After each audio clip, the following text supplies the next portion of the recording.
Beautiful. All right, everybody. Welcome to the Breakthrough Podcast. I'm Casey Kolodny, and today we are going to talk about radical self-expression. Oh.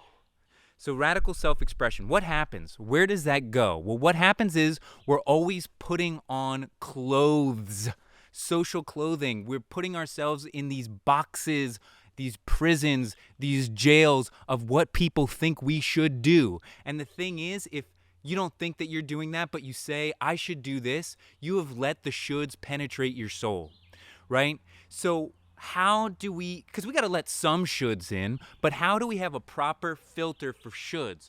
Well, the first thing that I recommend you doing if you're struggling and knowing who you are and you're in the pain of shoulds and not feeling driven, not feeling motivated, procrastinating everything, is to drop all shoulds altogether. All shoulds are bad. You're not going to take in any shoulds anymore for at least a whole week. A whole week. You're going to be selfish.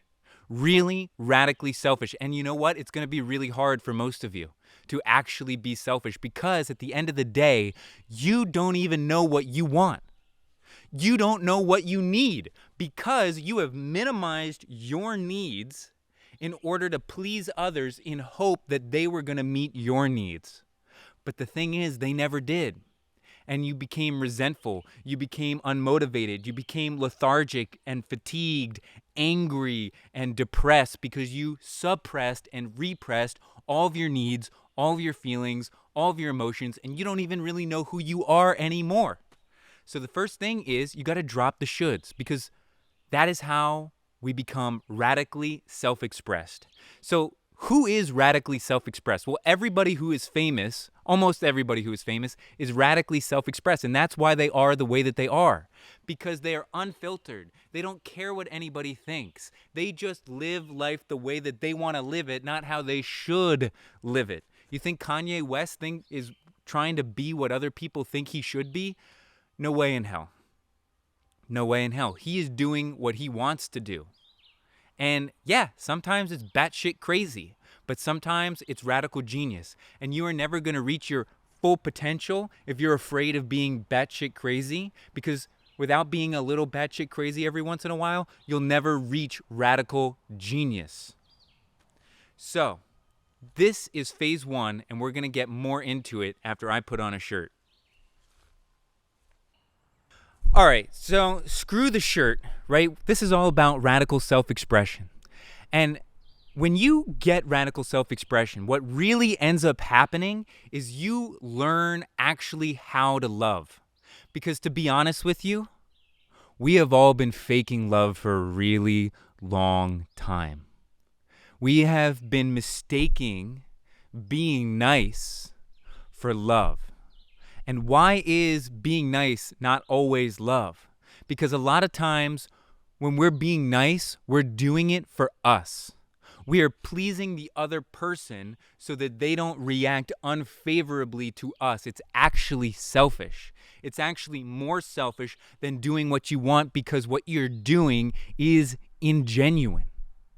And love is never ingenuine. Love is the most genuine thing that you've ever seen on the planet. Love is radically investing your full presence, your full energy, your full body, all of your desires into exactly what you want. And when that person, when that thing, when that passion, when that idea, when that form of creative expression receives all of the juice of your love, your full amount of energy, your full amount of presence, your full amount of commitment. Now that is love, even if it seems more selfish than being considerate of other people. So when we're really upset, right, when we're depressed, when we're angry, what has happened is we have kinked the hose of love. We have kinked the hose of love because we have gotten our priorities out of whack. Now, let me tell you what the proper priorities are in order to have a hose of flowing inspiration at all times. And it's going to sound wacky, but number one, you have to put whatever you consider God to be first. Whatever you consider to be the universe, God, goddess, all that is, some higher power needs to be first. Something that is not earthly, that's not an idol, that's not a person, that's not a group, that's not an idea, but everything in creation itself needs to come first. And you need to dedicate your whole heart and your whole soul to the pursuit of whatever that thing created you to do. And that thing, that being, that essence, that force is speaking to you through your heart. So the first thing must be your heart's desire. Below your heart's desire, below prioritizing God, you need to prioritize yourself, your health, your wealth, your overall survival, because you can't serve anybody, God, goddess, all that is, your mother, your brother, your sister, your friend, your cousin, your group, your congregation, your thing. If you don't take care of yourself, you are useless if you don't prioritize yourself. And it's actually selfish to self-sacrifice for other people because you aren't going to be able to serve your greatest potential, and that is a tragedy. So stop it. Stop self-sacrificing. Stop putting other people's needs before your own health, before your own clarity, before your own sense of peace and well-being. I do it all the time, and right now I'm really speaking to an aspect of myself, and I am speaking to you. Stop it. So once you have put your heart's desire first, then you have put yourself first, then it's time to put your family first. Your family comes next after you, and you prioritize them above all things besides yourself and your dedication to some higher power. And then after family, you got friends. Then after friends, you have business. But business might be God, right? But the only way you know it is to follow your heart and see where it's bringing you. And that's how you'll be able to get your priorities in order. And once we have our priorities in order, we can have a flow of inspiration, a flow of energy, and we can have ultimate freedom, ultimate self-expression. Because if we're not allowing ourselves to be free and to self-express, we really have our hose kinked. Because that means that we are putting other people before, God bless, before our higher purpose, before ourselves. And when that happens, you have this hose that is now twisted up like this, and nothing can flow. Nothing can flow. A little spurts out, but nothing good. Nothing good. And that buildup, that pressure in the hose from being kinked, that suppression and repression of emotions becomes anger, which becomes even more suppressed, which becomes depression. When you depress your anger down. And what is anger? What is anger? Anger happens when you're not in your power, when you're allowing someone to take your power from you. And anger says to you, hey, buddy, you're not taking care of us.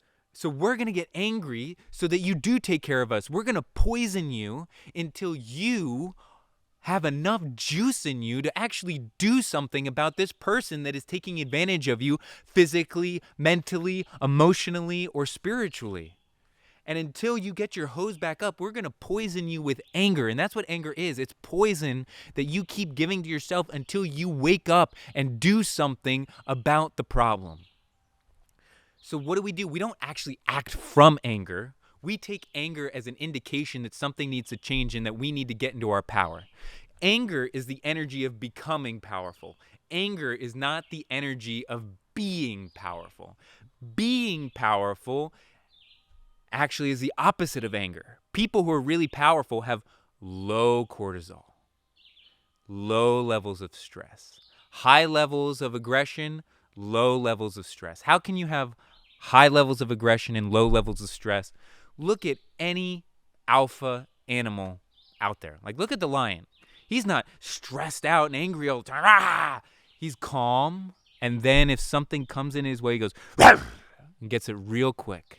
He takes care of business really quick, and he doesn't have to do much. He's relaxed. He's confident. He's got worthiness radiating through him, that his will is aligned with the will of the divine, and therefore no one will push him away from acting upon his will, right? And that's the key, right? If your will is aligned with the will of the divine, then you're not afraid of what other people think because you know that your will is aligned with the highest good of all.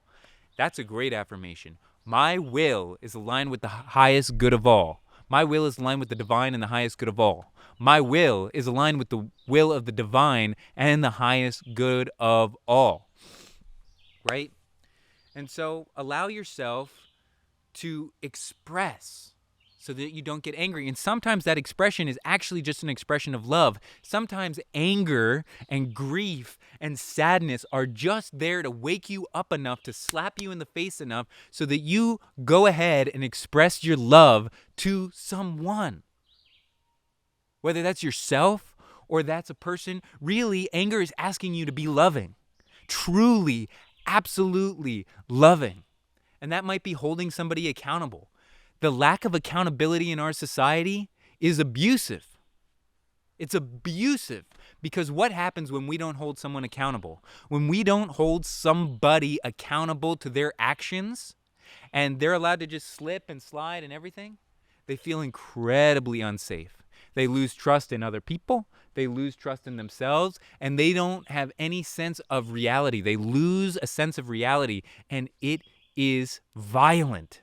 To have no sense of reality, to have no sense of self, to have no sense of trust in anybody's word, that what other people say doesn't matter. That's what we're living in. We're living in a world where people's words don't matter because people don't hold each other accountable.